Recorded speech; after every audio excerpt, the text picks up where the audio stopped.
I wish that it was against the law to have a gun in the city of Chicago. I really don't go outside. Just scared. Or is they gonna shoot me or stab me? Our generation is like messed up. And every day I walk out of my house going to school, I'm in fear of what can happen to me, not knowing if I'm gonna make it back home or not.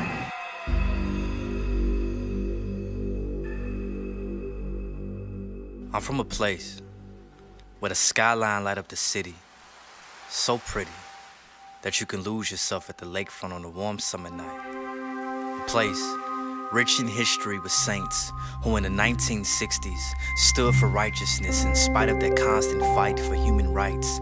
They would allow God's word to ignite a light, and our inner city churches would shine bright in the midst of dark racial hatred. And back then my city needed Jesus. But today he's so vital for the survival of Chicago natives, because the spirit of murder tries to swallow us every summer. And every winter the blood of adolescents stains the snow. In Chicago, politicians are crooked like baseball caps that sit on the heads of our young black males who don't think before they act. So they attack and ask questions later while laying on their backs in prison cells. That ceiling is the only thing our system gives them to look up to. Our public schools is not even fit for the public, so we place our children in juvenile detention centers and center their attention on things that's not beneficial to their souls. When will we let go of the old and realize Jesus wants to do a new work in Chicago? And I know the whole world is in desperate need of him. But as a citizen of the windy city, I've seen too many lives blown away, but not by the wind, but with illegal weapons placed in the hands of men with hearts of stone. I've seen so many of our mothers neglect our daughters, while our sons inspire to be modern-day Al Capones, cause street corners is like war zones in my hometown. There were 36 murders in one weekend. Every victim, the same color skin. It's not a coincidence that Satan attacks the same people with the same thing time and time again. So when will it end?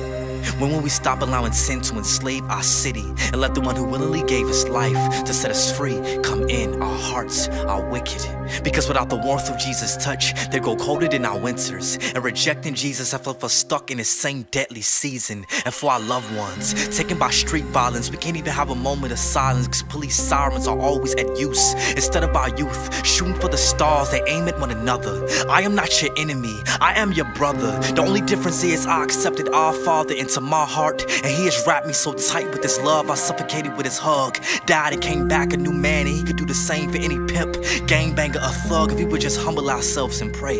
So Jesus can bind these satanic forces, forcing themselves on our children, where young orphan girls keep having abortions, killing our future, because nobody offered them life in the past. See, nobody offers them Christ in the present. Nobody talks about the promise of heaven while hell study enlarges itself. It's sad. It's sad to see so many young black boys that think they're fatherless when their father sent his only begotten son to offer them this awesome gift of salvation.